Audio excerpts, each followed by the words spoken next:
하나님의 크고 놀라운 사랑이 하나님을 바라보며 믿음으로 살아가는 우리 성도님들과 늘 함께하기를 축복합니다. 저의 기억 한편에 여전히 아쉬움과 안타까움으로 남아있는 한 아이가 있습니다. 그 아이는 결손 가정의 학생이었고 말과 행동이 참 거칠었던 아이였습니다. 한 번은 이 아이가 달란트를 위조해 왔습니다. 왜 있지 않습니까? 교회 학교에서는 달란트로 시상하고 정해진 시기가 되면 달란트 잔치를 하는데, 그때 저는 기독교 서점에서 판매하는 달란트를 구매해서 사인을 하고 아이들에게 나누어 주었습니다. 그런데 이 아이가 똑같은 달란트를 구매해서는 저의 사인을 흉내내서 만들어 온 겁니다. 그 아이의 생각에서는 사인을 비슷하게 흉내를 냈다고 생각했겠죠. 그러나 어른이 보면 다 티가 나지 않습니까? 그래서 그 아이를 붙잡고 단호하게 훈육했던 기억이 납니다. 그럼에도 아쉬움으로 남아있는 것은 좀 더 저는 그 아이에게 다정하게 이야기해야 했는데, 교사와 저를 속이려 했다는 그 행동에 너무 놀랍기도 하고 당황했던지라 그러지 못했습니다.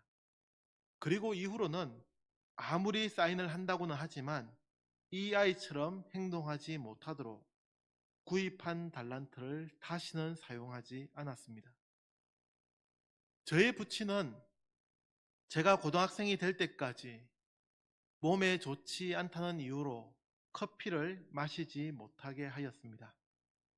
지금처럼 커피가 흔하던 시절은 아니었지만 중요한 손님이 찾아오시면 내어주시던 그 달콤하면서도 쌉싸름한 커피가 저는 그렇게 먹고 싶었습니다. 그래서 간혹 아버지와 어머니께서 수요 예배나 주일 저녁 예배를 가시면 형과 함께 몰래 타 먹었습니다. 정말 완벽하게 속일 수 있다고 생각했습니다. 그런데 저희 부모님이 모르셨을까요? 아니요. 아무리 컵을 씻어 놓고 흔적을 다 지운다고 해도 저희 부모님은 정말로 귀신같이 아셨습니다. 그때에는 몰랐습니다. 그러나 지금 돌이켜 생각해 보면 저의 입에서 나는 커피 냄새로 단번에 아시지 않으셨을까 생각합니다. 숨기려 해도 숨길 수 없는 일이 있습니다.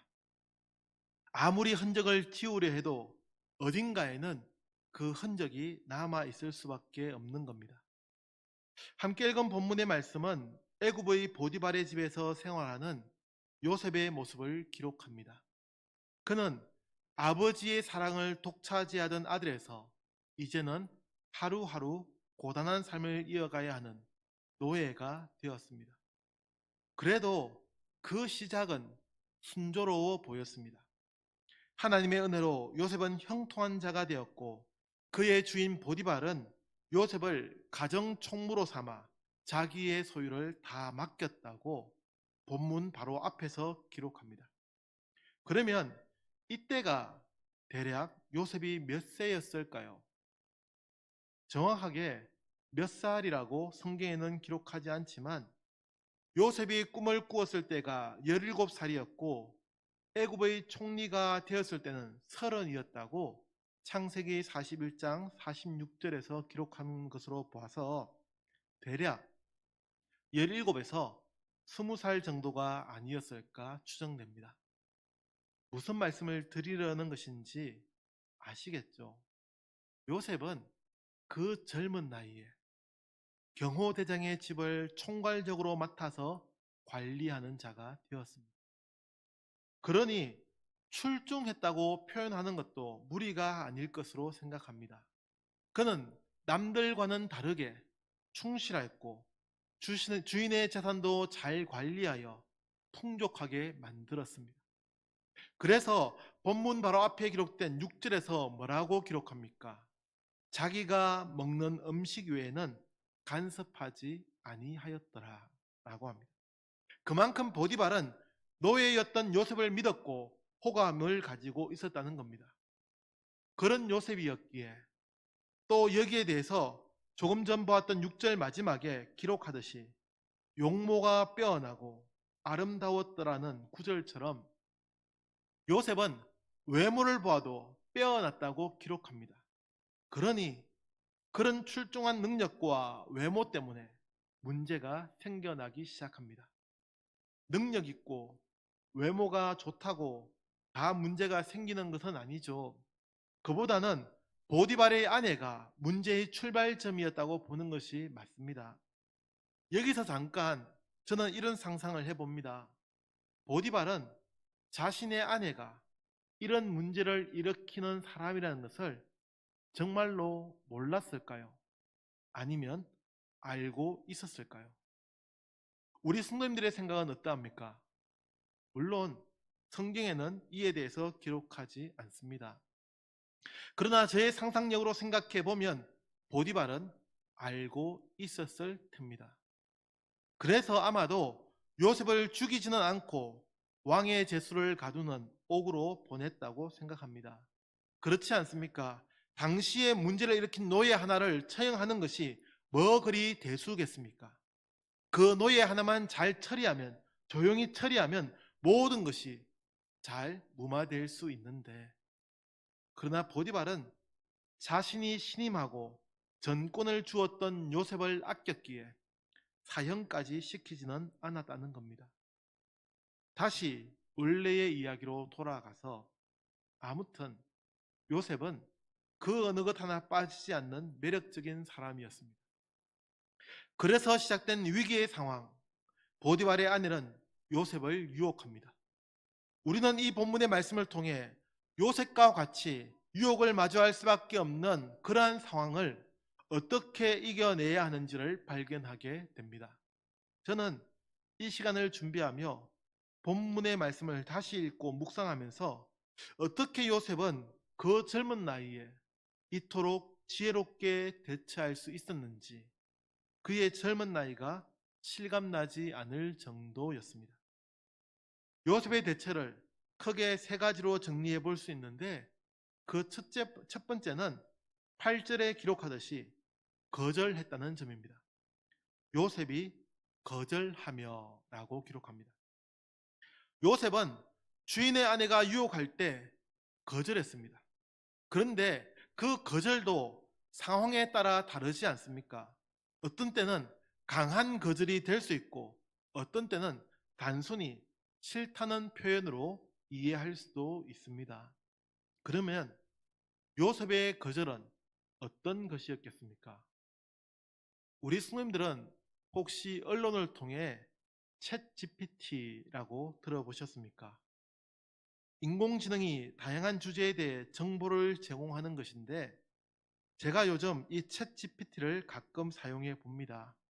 그 성능이 정말로 놀라울 정도인데, 아무튼 조금 전에 했던 요셉의 거절이 어느 정도의 강도였는지 인공지능 챗 GPT에게 물어보았습니다. 그랬더니 답을 이렇게 합니다. 요약하면 요셉의 거절은 단순한 노 이상으로 그의 내면의 신념과 확고한 결단을 반영합니다. 라고 답했습니다. 인공지능도 본문에서 요셉이 거절했다는 것을 단순한 거절로 보지 않더라는 겁니다. 신념과 확고한 결단에 따라 매우 단호하고 강력하게 했습니다. 그래서 성경의 다른 번역도 살펴보았습니다. NIV 영어 성경에서는 거절했다는 이 단어를 refuse를 사용하는데, 이 단어도 단호히 거절하다라는 뜻이 들어 있습니다. 보디발의 아내에 대한 요셉의 거절은 단호했고 적극적이었습니다. 어쩌면 보디발의 아내는 요셉에게 기회가 될지도 모를 일이었습니다. 보디발은 집에 있지 않으니 그 아내의 요구를 들어준다면 요셉은 얼마든지 집 안에서 권력과 자유를 누릴 수 있었습니다. 그러나 요셉은 그러지 않았다는 점입니다. 알지 않습니까? 지금도 얼마나 많은 사람이 유혹에 넘어갑니까? 단순히 자신의 쾌락을 충족하기 위해서 유혹에 응하는 것은 차치하고 어쩔 수 없는 갑과 을의 관계에서 혹은 더 큰 힘을 가지기 위해서 사람들은 타협합니다. 잠시 자신의 신념이나 신앙은 젖혀두는 겁니다. 그렇게 해서 많은 사람은 권력을 얻고 부를 축적합니다. 그러나 요셉은 그러지 않았습니다. 그는 단호했고 신앙에 따른 결단으로 행동했습니다. 두 번째로 요셉은 보디발의 아내를 멀리했다고 합니다. 10절 말씀입니다. 같이 읽겠습니다. 시작. 여인이 날마다 요셉에게 청하였으나 요셉이 듣지 아니하여 동침하지 아니할 뿐더러 함께 있지도 아니하니라. 아멘. 요셉은 주인의 아내가 유혹하는 소리를 듣지도 않았을 뿐더러 함께 있지도 않았습니다. 왜 함께 있지 않는 것이 지혜로운 대처라고 할 수 있습니까? 사람은 유혹이 반복될수록 약해지기 마련입니다. 왜 견물생심이라고 말하지 않습니까? 자꾸 보고 있으면 욕심이 생기는 겁니다. 유혹이 반복되면 결국에는 넘어지기 때문입니다. 그럴 때는 멀리해야 합니다. 제가 신학교를 다닐 때 목회 실습을 담당하시는 교수님이 자주 하시던 말씀이 있습니다. 목회 실습은 목회 현장에 계시는 목사님이 오셔서 좀 더 실제적인 내용들을 가르쳐 주셨는데 그 중에 여성도하고는 절대로 한 공간에 단 둘이 있지 말라고 말씀하셨습니다. 나이 차이가 크게 나면 그래도 문제가 덜하지만 당시 저희가 젊었기 때문에 주로 청년들과의 관계를 예로 표현하셨습니다. 아무리 친해도 단둘이 만나지 말라는 것이었습니다. 더구나 밀폐된 공간에서는 절대로 가지 말라고, 혹여나 어쩔 수 없는 상황이면 꼭 문을 열어 두어야 한다고 가르쳐 주셨습니다. 그렇습니다. 유혹은 어느 순간 우리를 삼켜버릴지 모릅니다. 그러니 멀리하는 것이 상책이라 생각합니다. 요셉이 그러했습니다. 그는 그 주인의 아내와 함께 있지 않았습니다. 그러니 그 아내가 유혹하려야 할 수가 없게 되는 겁니다. 사랑하는 성도 여러분, 이런 지혜로운 대처가 필요합니다. 최근 뉴스를 뜨겁게 달구고 있는 연예계 소식이 있습니다. 모 가수의 음주운전에 대한 것인데 저는 그 가수가 좀 더 지혜로웠다면, 아니 그도 기독교인이라고 알려져 있는데 그가 이 요셉을 진지하게 생각해 보았다면 그 결과가 달라지지 않았을까 안타깝게 생각합니다. 그가 얼마나 술을 좋아하는 사람이었는지는 둘째로 하고 그런 술자리 이후에 운전해야겠다는 유혹을 애초에 막았어야 합니다. 그것이 힘들 것 같으면 술자리에 참석하기 전에 자신의 차 열쇠를 매니저에게 먼저 건네주었어야 합니다. 그랬다면 최소한 이번처럼 음주운전을 하다가 사고를 내는 일은 또 그 이후의 일들도 일어나지 않았을 텐입니다. 지혜로워야 합니다. 세 번째로 요셉은 12절에서 그 주인의 아내를 뿌리치고 도망가는 모습을 보여줍니다. 12절의 말씀을 제가 한 번 더 읽겠습니다. 그 여인이 그의 옷을 잡고 이르되 나와 동침하자. 그러나 요셉이 자기의 옷을 그 여인의 손에 버려두고 밖으로 나가매. 아멘. 조금 아쉬운 부분은 그 손을 뿌리치고 옷을 가지고 갔더라면 아무 문제가 되지 않았을 점입니다. 그러나 다시 생각해 보면 얼마나 다급했을지, 또 그 아내가 그만큼 옷을 꽉 붙잡고 있었을지 모른다는 점입니다. 사랑하는 성도 여러분, 이런 상황에서 요셉과 같이 대처할 수 있는 사람이 얼마나 될까요? 우리의 현실이 그렇지 못함을 알기에 우리는 또다시 요셉의 모습을 마주하며 다짐해야 합니다. 그 젊은 나이에 성적으로 유혹하는 주인의 아내는 간단한 문제가 아니었습니다. 이제까지의 유혹은 그렇게 잘 이겨냈지만 12절에서 기록하는 것처럼 강력하게 유혹해 오면 대부분 사람은 못 이기는 듯 넘어갑니다. 그러면서 속으로 타협하겠죠. 할 만큼 했다고. 더 이상 하는 것은 무리라고. 그렇게 생각하며 적당히 유혹에 응하게 됩니다. 그것이 우리가 살아가는 이 시대, 이 세상이 아닙니까? 그러나 요셉은 더 이상 그 자리에 같이 있다가는 더 큰 문제가 생길 것으로 생각했습니다. 이럴 때는 도망쳐야 합니다. 우리 성도님들은 이런 상황에 놓이신다면 어떤 선택을 하시겠습니까? 요셉처럼 나중에 곤란한 일을 겪느니 차라리 그 자리에 머무시겠습니까? 아니면 더 큰 문제가 되어도 박차고 나가겠습니까? 이런 상황은 드라마에서도 자주 등장하던데 저는 요셉의 선택이 현명했다고 믿습니다. 최근 제가 미생이라는 드라마를 다시 한번 보고 있습니다. 예전에 방영했던 드라마를 제가 그때는 보지 못하고 중간중간 부분만 보았던 적이 있는데 미생이라는 드라마를 봐도 회사 생활을 하면서 이런 유혹은 끊임없이 찾아오는 것을 보게 됩니다.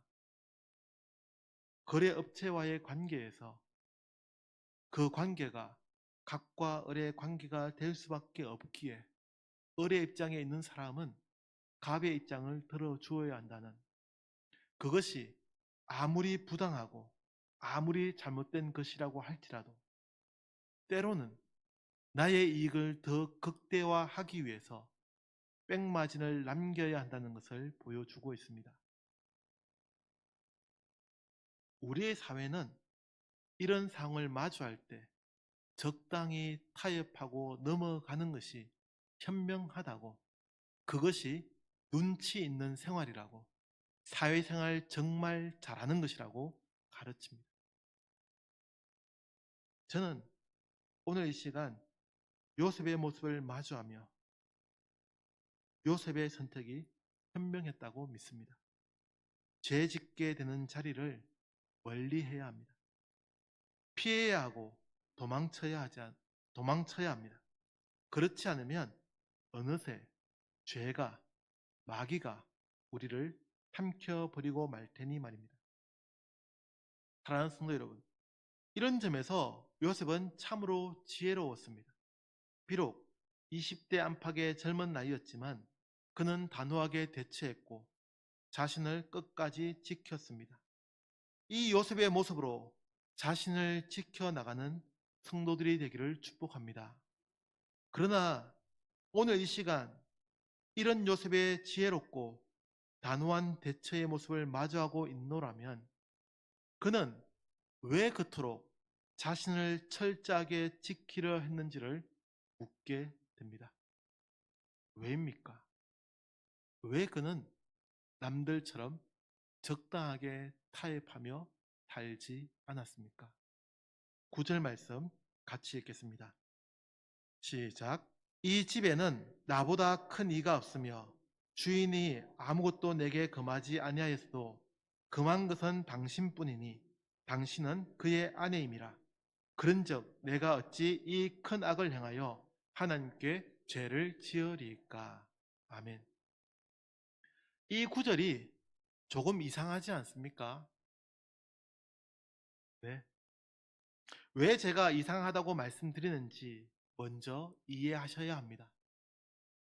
주인의 아내와 관계를 갖는 것, 그것도 자신을 전적으로 신임하는 그 주인의 아내를 탐하는 것은 누구에게 죄를 짓는 것입니까? 그 주인에게 잘못하는 것입니다. 그렇지 않습니까? 주인을 실망하게 하는 것이고 주인에게 죄를 짓는 겁니다. 그런데 요셉은 뭐라고 말합니까? 내가 어찌 이 큰 악을 행하여 하나님께 죄를 지으리까? 라고 합니다. 더구나 바로 앞에서 이렇게 이야기합니다. 주인이 아무것도 내게 금하지 아니하였어도 금한 것은 당신뿐이니 당신은 그의 아내임이라. 다시 말해 주인의 아내를 탐하는 것은 주인의 명령을 어기는 것이라고 말한다는 점입니다. 주인이 다른 것은 다 허용했지만 아내는 당연히 금했습니다. 그러니 죄는 주인에게 짓는 것이라고 이어서 말해야 하는데 하나님께 죄를 짓는 것이라고 말합니다. 사랑하는 성도 여러분, 우리는 이 부분을 좀 더 명확히 해야 합니다. 우리가 생활하는 모든 것은 결국 하나님과 연결되어 있다는 겁니다. 하나님을 떠난 삶이라는 것은 있을 수가 없습니다. 네, 겉으로는 회사와 관련되어 있고 겉으로는 가족이나 이웃과 관련된 문제일 수 있습니다. 그러나 그 밑으로 내려가 보면 결국 모든 것은 하나님과 연결될 수밖에 없더라는 점입니다. 저는 이 본문의 말씀을 대하면서 요셉이 직면하였던 성적인 문제만으로 국한하여 생각하고 싶지는 않습니다. 우리가 매일 겪고 매일 이겨내야 하는 모든 문제가 결국에는 하나님과 연결되어 있다는 점에서 중요합니다. 왜 이 사회가 부정직합니까? 왜 여전히 범죄와 비리의 소식이 끊이지 않고 있습니까? 왜 사회는 여전히 사건과 사고가 계속되고 있습니까? 좀 더 넓게 생각해 보면 왜 생태계는 고통받고 있고 왜 지구는 기후 위기를 경험하고 있습니까? 우리의 모든 삶이 하나님과 연결되어 있지 않기에 일어나는 현상입니다. 그래서 오늘의 제목을 코람데오라고 정했습니다. 코람데오라는 말의 뜻은 하나님 앞에서 라는 뜻입니다. 하나님이 항상 우리와 함께 하시며 하나님이 우리의 모든 행동과 생각을 다 보고 듣고 계신다는 고백입니다. 그래서 코람데오입니다. 요셉이 어찌 이 큰 악을 행하여 하나님께 죄를 지으리까 라고 말하는 것처럼 우리의 모든 것이 하나님과 연결되어 있음을 표현한 단어입니다. 사랑하는 성도 여러분, 하나님이 함께하고 있음을 안다면 어떻게 비밀이 있을 수 있으며 남을 속이려 하겠습니까? 하나님이 다 보고 계시는데 어떻게 부끄러운 일을 할 수가 있다는 말입니까? 남을 속이려 하는 것, 아무도 모를 것이라고 생각하는 것은 결국 하나님이 다 보고 계신다는 그 고백과 양립할 수 없는 생각입니다.